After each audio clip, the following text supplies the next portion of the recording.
자, 우리가 37-1포인트 이사회 문제풀이입니다.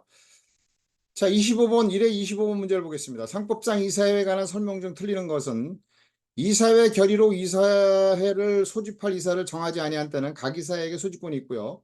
이사회 결의로 특정 이사를 소집권자를 정하면 다른 이사의 그 소집권은 배제되고 그 특정 이사만 우리가 그 소집권이 있는 거죠. 대체적으로 대표이사가 하겠지만 우리가 대표이사로 한정되는 게 아닙니다. 그죠? 그냥 이사회 결의로. 이제 이사회 결의로 해야 되는 거죠. 정가인이나 주주총회 결의로 하는 게 아닙니다. 여기 그 마침표가 빠졌는데 그거 좀 지워놓고요. 그래서 390조 1항에 해당되는 거고 맞죠?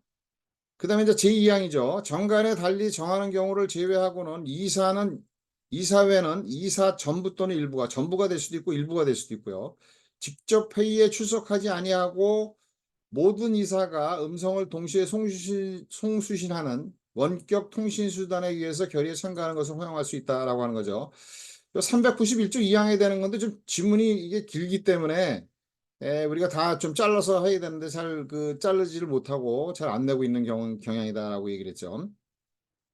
자, 그래서 맞습니다. 391조 2항에서 나오고요. 그 다음에 이사는 2월이 아니고 3월에 1회 이상 업무 집행사항을 이사에 보고해야 된다라고 하는 거죠. 요건 이제 393조 제4항에서 설명하고 있는 거고, 우리가 이런 것도 간헐적으로 납니다. 3월인데 2월 이렇게 고쳐가지고, 우리가 이사회 권한사항이다라고 하는 건 모두 다 기억해둬야 되는 거죠. 3번이 답이네요. 지점의 이전 설치 폐지, 그죠? 그 다음에 이런 거는 이사회 권한사항이다, 결의사항이다라고 이제 우리 393조 1항에서 이제 설명하고 있는 거죠. 지배인의 선임 해임 또는 지점의 설치 이전 폐지 이런 것들은 우리가 이사회 권한사항이다. 그 외에도 이제 뭐 우리가 대규모 자산의 차입이라든가 중요 자산의 그 처분 및 양도 같은 경우는 이제 포함이 되는 거고요. 393조에 나오는 거는 각각 한 문항씩 해서 출제할 수가 있고요. 여러분들이 이걸 꼭 외워야 된다라고 했습니다. 우리가 이제 390조부터 393조에 나와 있는 걸 모두 다 외워야 되죠. 3번이 틀렸고요. 이사회는 대표이사의 선임에 관한 사항을 이사회위원회에 위임할 수가 없다라고 하는 거죠. 그래서 이제 요게 우리가 그 선임에 관한 사항 이제 뭐냐면요. 그 이사회 내 위원회 요것도 이제 우리가 독자적으로 우리가 공부해야 될 부분이죠. 조문이 뭐 하나로 연결돼 있긴 한데 이사회 위원회도 우리가 이제 요거 끝나면 그걸로 이제 공부를 해야 되는 거기 때문에 설명을 안 했는데 우리가 이제 그 이사회의 권한 사항을 위임을 할 수가 있죠. 이사회 내 위원회에게. 근데 이런 어떤 일정한 어떤 4개 정도 부분이죠. 요 4개 정도 부분은 우리가 위임을 못하는 중요한 사항이다 이렇게 정해놓은 거죠. 그게 이제 393조의 2에 2항에서 이제 설명을 하고 있는 거죠. 그래서 주주총회 승인을 요하는 사항의 제한이라든가 대표이사의 선임 해임이라든가 위원회의 설치 그 위원회 선임 해임 또 정안으로 정한 사항 이 4가지의 경우는 이제 해당이 위임할 수 없는 거죠. 그래서 대표이사의 선임 해임에 관한 내용들은 이사회나 위원회에 이제 우리가 위임할 수가 없다라고 하는 거죠. 그래서 이건 5번은 맞고요. 2항입니다. 393조 2의 제 2항하고 요건 이제 나중에 우리가 이제 또 설명을 합니다. 답은 우리가 이제 그 3번이네요. 3번의 경우에 2월이 아니고 3월이다라고 하는 것이고요. 다음으로 이제 또 우리가 3회분을 넘어가 보겠습니다. 이사의 소집에 관한 다음 설명, 소집 이렇게 나올 수 있다는 거죠. 이사회는 각 이사가 소집을 한다. 그러나 이사회 결의를 소집할 이사를 정할 때는 그러하지 아니하다라고 하는 거죠. 390조 인자 1항에 설명하고 있고 이사회 소집권자로 지정되지 않은 다른 이사는 소집권자인 이사에게 이사회 소집을 요구할 수 있고 소집권자인 이사가 정당한 이유 없이 이사회 소집을 거절하는 경우 다른 이사는 이사회 소집할 수 있다. 이때는 법원의 허가 등이 필요 없는 거죠. 요게 이제 2항에서 설명하고 390조 2항, 1항, 2항, 3항을 다 설명하고 있죠. 그 다음에 이제 이사회를 소집하면 회의를 정하고 그곳 일주간 내 각 이사 또는 감사에게 통지를 발송해야 되는 거죠. 그래서 우리가 그 사항에서 나오는 거지만 각 이사 또는 이사 전원 또는 감사 전원에게 모두 통지를 해야 되는 거고요. 이사 전원에게만 통지한다고 소집 절차가 생략할 수는 없죠. 그 다음에 이제 이 기간에 그 이사회 결의라는 건 빈번하게 이루어지는 거니까 이 일주간의 기간이라고 하는 것이 충분한 시간이라고 생각하는 거예요. 그래서 요거를 우리가 요 기간은 충분한 시간이니까 그거보다 좀 단축해도 되고 우리가 연장한다는 거는 우리가 늘타분하게 일을 잘 안 하겠다는 거니까 우리가 연장은 안 되고 단축만 가능하다. 이제 이렇게 이제 얘기를 하는 거죠. 그래서 이제 요거는 이제 390조 3항에서 이제 설명하고 있는 겁니다. 그렇게 기억을 하고요. 감사는 그죠? 이제 그다음에 이제 보면은 4번 문항이요.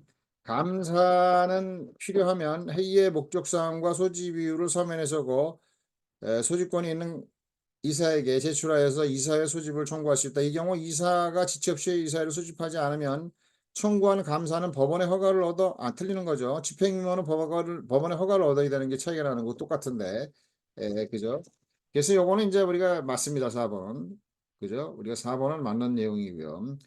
412조의 4에서 설명하고 있고, 집행임원을 설치한 회사에서는 집행임원이 필요하면 회의의 목적사항과 이유를 서면에 적어, 요거 서면이라고 하는 걸 좀 기억해 두고, 서면에 적어 소지권이 있는 이사에게 제출하여 이사의 소집을 청구할 수 있다. 이 경우 이사가 지체 없이 이사회를 소집하지 아니하면 그 청구한 집행임원은 이사회를 소집을 할 수 있다. 틀리죠? 이 집행임원은 법원의 허가를 얻어서 소집할 수가 있다라고 하는 거죠.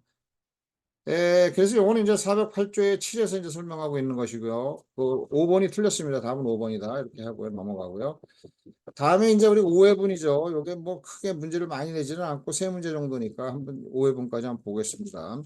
상법상 주식회사 이사의 결의에 관한 설명으로 옳지 않은 것. 이사의 결의가 이사의 가반 출석과 출석에서 가반수로 해야 한다. 여기서 가반수를 반수 이상이라고 설명하면 틀리는 거죠. 그 다음에 가반수 이상이라고 설명하는 것도 틀리는 거고요. 그래서 정관으로 그 비율을 높게 정할 수가 있다라고 하는 거죠. 높게 정한다라고 하는 것은 엄격하게 한다라고 하는 거죠. 가중하는 거고, 이사회 결의 요건을 가중하는 건 괜찮은데 우리가 낮춘다라고 하면 안 되는 거죠. 그 비율을 낮게 하거나 높게 정할 수 있다. 이렇게 이제 시험에 나오잖아요. 그럼 틀리는 거죠. 낮게는 안 되고 높게 정할 수가 있다. 맞고. 391조의 1항에 설명하고 있고요. 판례에 의하면 이사는 직접 우결권을 행사해야 하며 대리 행사는 허용되지 않는다. 우리가 이제 불통일 행사라든가 대리 행사라든가 전자투표, 서면투표, 그죠? 이런 것들은 이제 인정이 안 되는 거고 무기명 투표도 인정이 안 되는 거죠. 그래서 이거는 이제 그 허용되지 않는다 맞는 거고요. 정관에서 달리 정하는 경우를 제외하고 이사회는 이사의 전부 또는 일부가 직접 회의에 출석하지 아니하고 모든 이사가 아까 나왔던 내용 동일한 거네. 음성에 동시에 수신하는 원격 통신수단에 의해서 결의를 참가하는 것을 허용할 수가 있다라고 하는 거죠. 요게 이제 391조에서 이제 우리가 설명하고 있고 그 391조 2항에서 설명하고 있는 내용들이죠. 요건 이제 1번의 문항은 1항에 설명하고 있는 거고요. 이사회 의사록에는 의사의 안건, 경과, 요령, 그 결과를 반대하는 자와 그 반대하는 이유를 기재하고 출석한 이사 및 감사가 기명단이 설명해야 된다. 이사만 기명단이 하면 된다. 감사는 기명단이 설명할 필요가 없다라고 이렇게 설명하면 틀리는 거죠. 그래서 391조의 3에서 제2항에서 이제 설명하고 있는 것이고 4번은 맞습니다. 판례에 의하면 이사의 결의 하자에 대해서는 소외 방법으로만 무효를 주장해야 한다. 이제 우리가 공부를 뭐 그렇게 많이 나오는 내용들은 아니기 때문에 그냥 소홀히 할 수가 있는데 회사법상 소송은 이제 우리가 형성의소이죠. 형성의소라고 하는 건 뭐 이론적으로 알 필요 없이 뭐예요? 회사법상 소송은 소로만 주장할 수 있다 원칙적으로. 그러나 우리가 주주총회 결의 무효와 부존재는 소 이외의 방법으로 무효 부존재가 존재하고 의사표시를 할 수 있다는 거죠. 그런데 말이 안 들어지니까 이제 우리가 무효의 소송, 확인의 소송을 제기할 수 있다.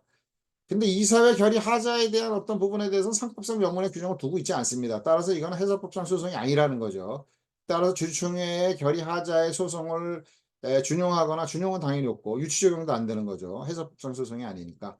그래서 이거는 우리가 무효 확인의 소음만 주장할 수 있고 그다음에 이제 의사표시에 의해서 무효를 주장하는데 싸움을 다툼을 하는데 안 들어주는 거예요. 안 먹히는 거죠. 그러면 무효 확인의 소송만 할 수 있다라고 하는 거죠. 자, 여기까지 해서 우리가 문제를 다 풀어봤고요. 그 다음에 이제 다음으로는 이제 이사회 결의, 이사회 위원회, 그거를 이제 공부를 할 건데, 그거 하고 또 문제 풀어보고, 이제 또 의무 풀어보고, 의무 공부하고, 책임 풀어보고, 이런 식으로 이제 해보겠습니다. 이론 설명하고 문제 풀어보고, 여기까지 이제 마치고요. 다음으로 넘어가 보죠.